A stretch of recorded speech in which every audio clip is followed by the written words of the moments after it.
point fully.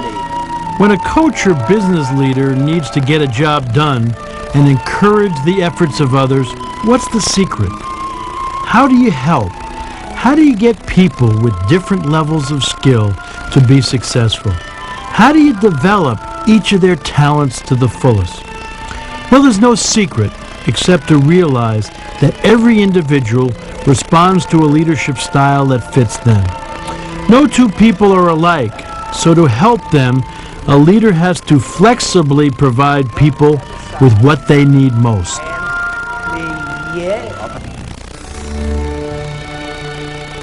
The effective leader needs to use a variety of leadership styles comfortably. Work this way with one person, work a different way with another person. You need to be adaptable and work with the needs of your people as they develop skills, motivation, and confidence. This is the role of an effective situational leader. Now, to set the stage for analyzing different leadership styles, first let's talk about two types of behavior that influence others: directive and supportive behavior. Now we're starting to... Directive behavior covers all the bases. You explain to someone how to get started on a task, what to do, when to do it, who to do it with, how to go about it. Then you follow up to make sure it's done well. It's taking someone through the task step by step to assure success. With directive behavior, you set goals by first deciding what the goal is. You set the goal, then you show them what to do to accomplish it. You agree on what a good job looks like. It's teaching a pirouette, or this is the form you use for confirming orders, and this is how you fill it out. And then you explain how performance will be tracked. It's practice this 10 times and I'll be back to see how you're doing. Or we'll meet frequently to make sure your work is on track. Then you get into planning and organizing. This is how we'll get ready for that recital, or this is how you'll learn about the department. You organize resources and come up with a plan of action. You develop a sequence for learning new skills. Being directive also means clarifying roles, figuring out what part each person will play in goal accomplishment. But it's a little bit different. Directive behavior establishes timelines. The recital is in 2 weeks. Orders go out within 24 hours of receipt. It defines and sets priorities and includes checking up on the work so you can give that person frequent feedback and catch them doing something right. So all these building blocks for learning skills are included in directive behavior: defining, deciding, and monitoring. The higher the directive behavior, the more a leader structures, organizes, and supervises. With directive behavior, you are building the competence of people who are just getting started or learning. In this situation, directive behavior is usually welcomed. The second behavior used in influencing others and helping them to succeed is supportive behavior. Supportive behavior is used to build confidence and motivation.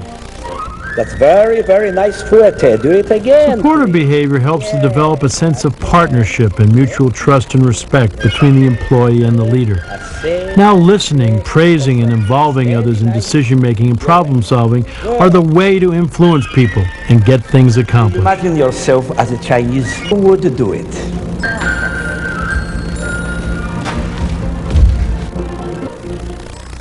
How would you play it? How would you make the quota? How would you organize the task force? Do you have any suggestions? Here the leader is listening, not directing, encouraging, not advising, asking for input, not telling. Now you're likely to share information about the organization, even talk about your own experiences, your own successes and failures. You form a partnership, and in doing so, encourage the initiative of the follower. Now, instead of taking the lead, you're encouraging people to be part of decision-making. You're working as a team, and your role becomes one of praising, listening, facilitating, and problem-solving. The more of these behaviors you use, the more supportive you are. You may be identifying with these behaviors and saying things like, oh yeah, that's me, I'm a directive leader, or boy, I'm good at that supportive stuff. Situational leadership shows how combinations of both directive and supportive behaviors tailored to the task and the individual should be the goal.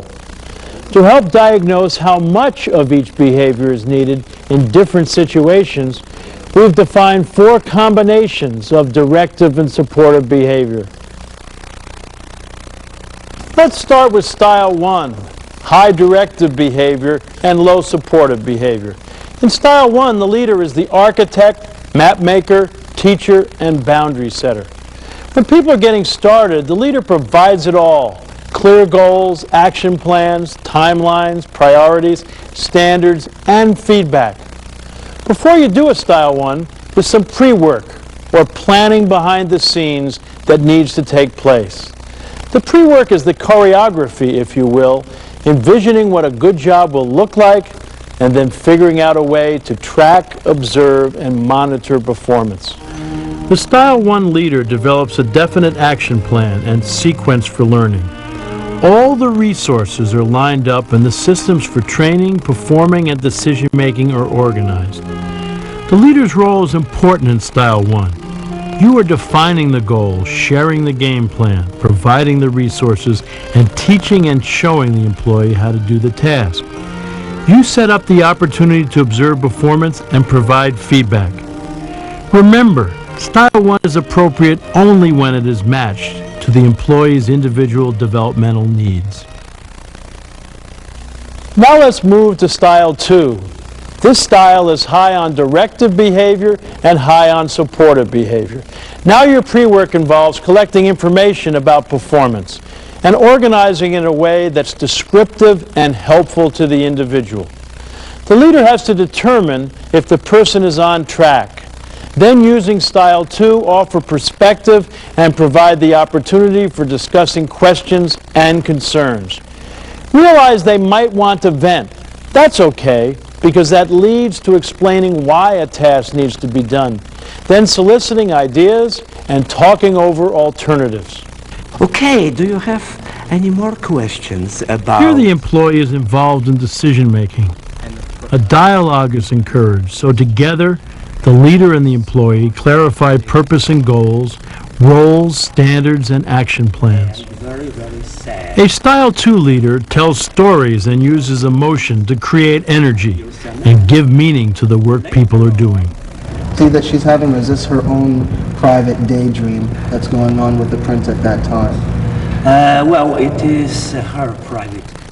The leader listens to people's struggles and helps them learn from mistakes, acknowledges any confusion they may have, and at the same time appreciates their success. So how is Style 2 different from Style 1? In Style 1, the leader is guiding every aspect of learning, step by step. In Style 2, there's more support and praise.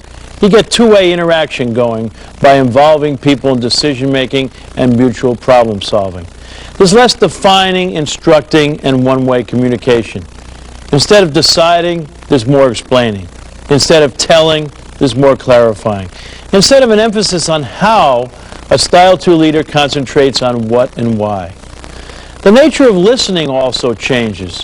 While the Style 1 leader is listening to make sure the follower understands what is expected to carry out a task, Style 2 means listening more for feelings and concerns and opportunities where you can reassure and recognize progress. Now let's look at Style 3, high supportive, low directive behavior. Now we see more of a gradual shift in the decision-making from leader to follower. The follower takes the lead in deciding how the job should be done. The leader listens to the follower and encourages self-reliant problem-solving. Style 3 leaders also support risk-taking and experimentation. They encourage their staff to find new ways of accomplishing the task. Leaders assure and encourage people to stretch themselves, often by sharing some of their own experiences, both successes and failures. In Style 3, the leader brings out the excitement and passion for performance in their people. Do you think you can have some the alternative form. I like it. I like it. It goes back and forth, and it has a nice swing and breath to it. Yes, I like it. I like it too. Style 3 leaders admit they don't know all the answers. They encourage their staff to look at alternatives for tackling problems. They create opportunities for their people to take leadership and then credit for the impact they are making on the organization. All this support, all this encouragement and praise replacing direction. This is how Style 3 builds confidence and motivation. Now let's look at how styles 2 and 3 are alike. In both styles, we see a leader who listens, encourages, and creates a sense of security by praising. In both styles, there's mutual problem solving, and the follower really becomes a partner. But here's where they differ. In Style 3, the follower has more leeway, more say, more self-direction as to how the work gets done. What you're trying to do in Style 2 is build competence. And what you're trying to do in Style 3 is build confidence. While in Style 1, the leader listens to make sure the employee knows how to do a task a certain way.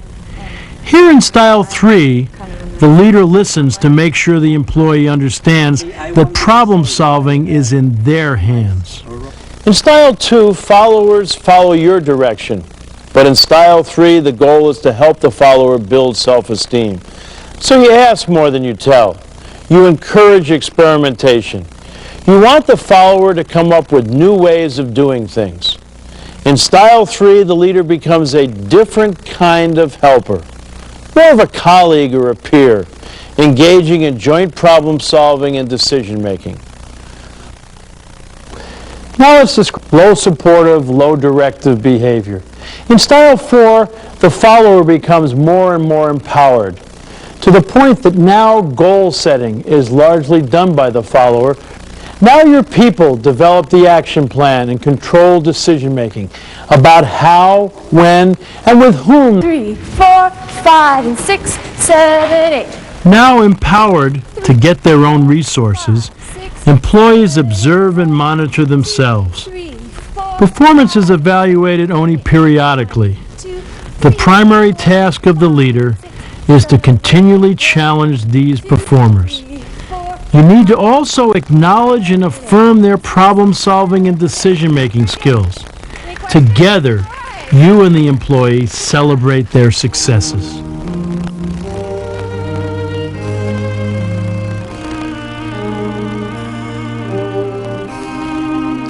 So how is Style 4 different from Style 3? The choreographer is watching. The dancers are providing their own direction and support. There's less interaction with the leader. So from goal setting to collecting feedback on performance, and every action step in between, the followers provide their own challenges. In Style 4, the leader's focus is less on day-to-day operations and more on the future. We call the 4 styles directing, coaching, supporting, and delegating. Effective leaders are able to use all 4 styles because people have different developmental needs. In situational leadership, the goal is to teach people how to be self-directed, how to provide their own structure and set SMART goals, how to get and use resources. We want them to be successful, to observe and monitor their own performance and continually improve.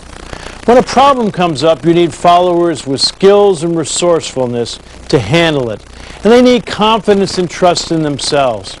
But since everyone is at a different development level, many aren't ready to supervise themselves at first.